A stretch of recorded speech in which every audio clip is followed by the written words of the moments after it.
Welcome to Ground Assault. My name's Chase, aka Chase Talks, and our first challenger today will be the most iconic Sith Lord of the Star Wars franchise, Darth Vader.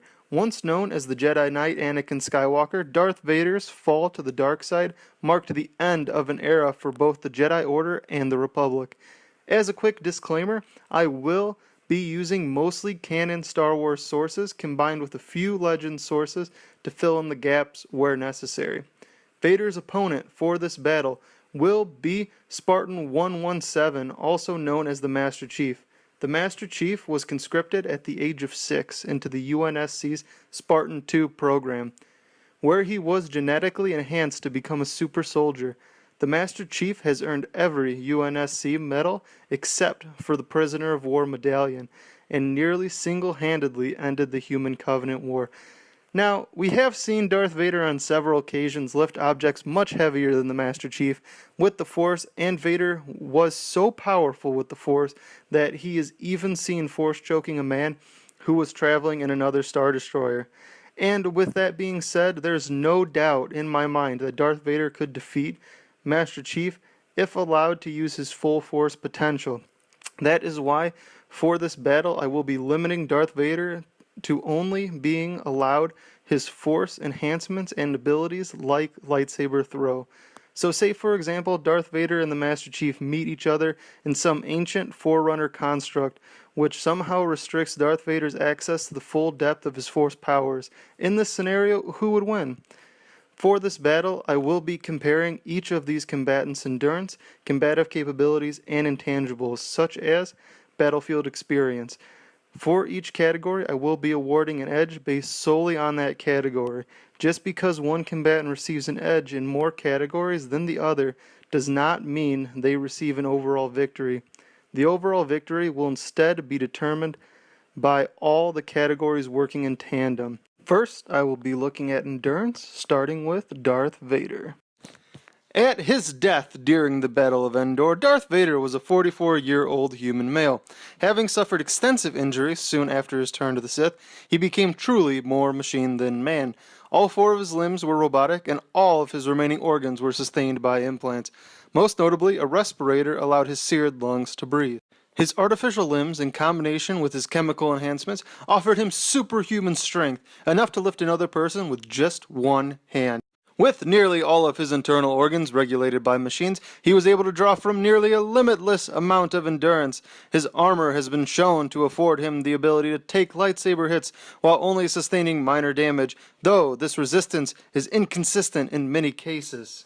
In his armor, Darth Vader stood over 7.5 feet tall and weighed over 264 pounds. This allowed him more than enough leverage, combined with his mechanical might, to overwhelm nearly any foe. Despite the advantages gained by his armor, it was bulky and severely top-heavy, which restricted his full range of motion and hampered his overall mobility. His low range of movement has allowed adversaries to dodge and weave around him, scoring hits.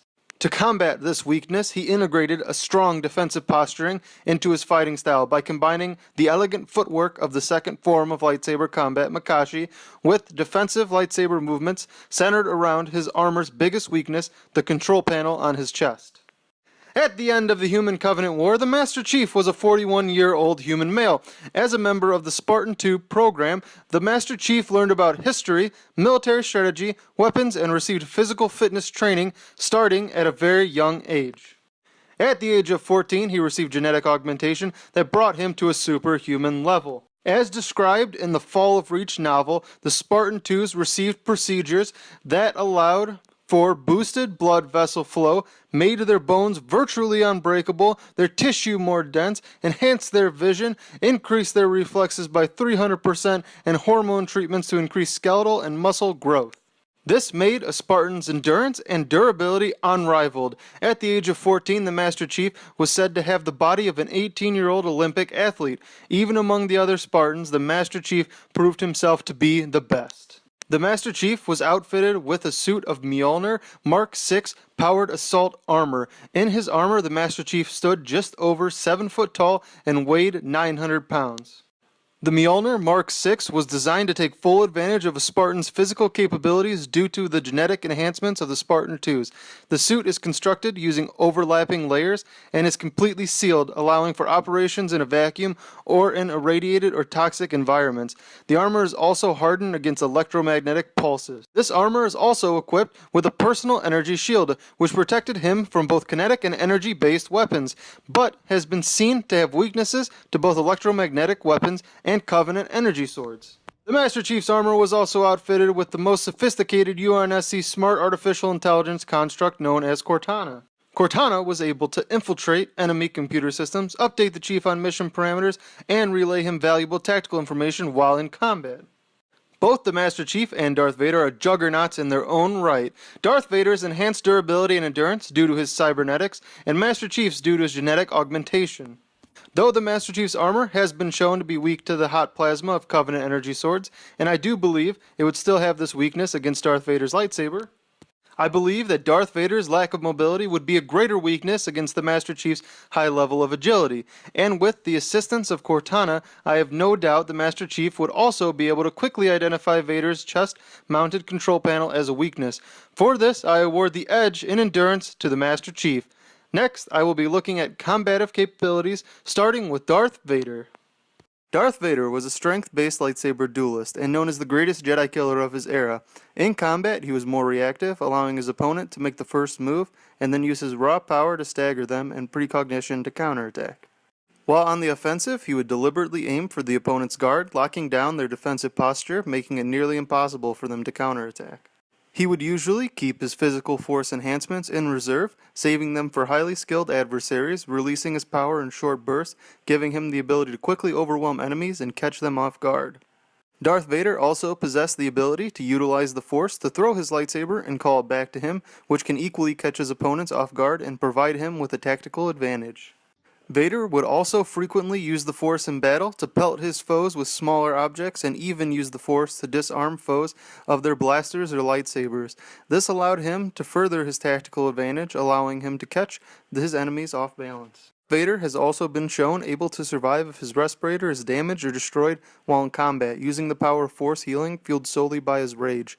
He is unable to sustain this power for long periods of time though, because the joy of being able to breathe without assistance overcomes his anger. Now, we have been shown on several occasions that Darth Vader's combative effectiveness is severely reduced against more agile enemies, who are able to exploit his low mobility to stay out of his attack range and maneuver around him. He has, however, been able to employ Force-enhanced power leaps to cover long distances in a short amount of time. Vader has also been shown to struggle while fighting against duelists of near equal strength, since his personalized form gave him little way to combat them effectively. He used his tactical prowess to compensate for this weakness by manipulating the terrain around him to use it to his tactical advantage. The Master Chief, on the other hand, has been shown wielding a wide range of different weapons. For this battle, I will be assuming that the Chief is using his more standard loadout for much of the Halo series. This was an MA-5B assault rifle and an M6H pistol. The Master Chief was also equipped with a UNSC standard issue titanium combat knife. The Master Chief was trained from the age of 6 to be a skilled marksman and has been shown mowing down numerous foes with deadly accuracy.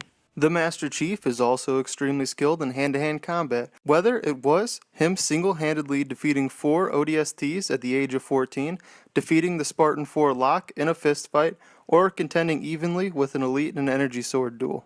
The Spartans were designed to be the ultimate weapon of the UNSC, and the Master Chief was the apex of this initiative. In Star Wars Legends, we have seen bullets be effective weapons used for Jedi killing, because when blocked with a lightsaber, they don't deflect like blaster fire. While Darth Vader is not a Jedi, I believe not using conventional weapons to the Star Wars universe would award the Master Chief some advantage. We have seen that some Force users are powerful enough to block bullets with the Force, and with Darth Vader being powerful enough to not only block blaster shots with the Force but deflect them back, there's no doubt in my mind that Darth Vader would be able to do the same and block bullets as well. He'd then be able to rip the Master Chief's assault rifle from his hands and destroy it. This would leave the Master Chief with one option. He'd have to shoot Vader close enough where he doesn't have time to react with the Force or his lightsaber. With Darth Vader's defensive posturing combined with his manipulation of the environment with the Force, this would be no easy task, and even if the Chief manages to hit the control panel on Vader's chest, he has been shown able to sustain his life through his rage for a time, making him even more of a combative juggernaut. With all of this considered, I'm going to give the edge in combative capabilities to Darth Vader. Next, I will be looking at some intangibles for both of our combatants. Darth Vader and the Master Chief both have impressive military records and have fought in countless battles. As Anakin Skywalker, Darth Vader fought in the Clone Wars and was noted as a war hero.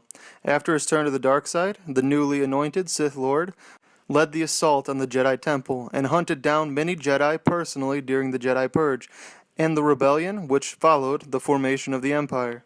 The Master Chief, on the other hand, fought in the Human Covenant War, and then continued his military service against the Forerunners and the Covenant remnants. Also notable was the frequency that the Master Chief was faced with an energy sword-wielding opponent, or several at once, and his experience having fought against the gravity manipulation of the Forerunner Didac, and on a lesser scale, the Brutes and the Warden Eternal. The combination of these would make it hard for any of Vader's abilities to surprise or catch the Master Chief off guard, except for maybe the ability to sustain himself without a respirator for a short time. Darth Vader may be able to combat this with his skill and precision with the Force, and having only faced a few opponents with a similar ability, it provides somewhat of a learning curve for the Chief. With the aid of Cortana, however, this curve would be severely lessened. Darth Vader also would have very little experience dealing with weapons which fired bullets, but having had experience facing opponents using unconventional weapons like Cad Bane, I don't think Darth Vader would be taken completely off guard by them. Both as Anakin Skywalker and as Vader, he has shown an impressive ability to constantly adapt to the changing environment of war, and the Master Chief echoes this, having an equally impressive ability. The Master Chief was also noted by Dr. Halsey as being very lucky. While this could just be code for the Master Chief's plot armor throughout the Halo series, it could be worth pondering how much the Master Chief's accomplishments are due to his skill compared to pure luck, and could his luck come into play during his battle with Lord Vader. Based on both of their service histories, though, I would say that the Master Chief and Darth Vader stand as equals based on the intangibles of adaptability and experience. For this, I award no edge to either combatant. Now moving to the conclusion, I will be looking at both combatants overall, and to stop the victory from going to one lucky shot or lightsaber throw, I will be assuming this battle is fought 10 times, giving the overall victory to whoever wins the majority. Since I believe with one good cleave, Darth Vader would always cut the Master Chief in half, and with Cortana, I believe a lightsaber throw wouldn't be able to end Master Chief's life instantly unless he was completely disoriented, I'm not going to award Darth Vader an immediate win on this basis. On the other hand, while we have seen lightsaber wielders be overcome by high fire rate blasters, and it appears that the assault rifle fires fast enough that it could do the same, I don't believe that the Master Chief could inflict enough meaningful damage to Darth Vader before he turns to the Force to just destroy the rifle. Thus, I will not be awarding the Master Chief an immediate victory on this basis either. Instead, I believe that each iteration of this battle would be hard fought and very close. In the end, I believe that the Master Chief's speed and strength advantages would be very tough for Darth Vader to overcome, but not impossible. I also believe that the Master Chief would have a much tougher time inflicting meaningful damage through the combination of Vader's armor and cybernetics than Vader would have inflicting damage on him with his lightsaber. But when a 900-pound freight train hits you, you're gonna feel it, no matter how much armor you're wearing. While in all cases I believe the battle would be close, I do believe the Master Chief would prevail the majority of the time. However, this would only be a slight majority. I think the Master Chief would win probably about 6 out of 10 times. The fight between these two juggernauts would be destructive and was almost too close to call, especially since even a Darth Vader without the ability to force choke or ragdoll Chief is extremely powerful. I would say that even in the 6 cases where the Master Chief wins, he wouldn't walk away unscathed, probably losing either an arm or a leg in every battle. Do you agree with this result? Let me know in the comment section down below. I can be wrong, that's okay. And if you liked this video, make sure to give it a thumbs up and subscribe if you never want to miss another episode of Ground Assault. Until then, this is Chase signing off.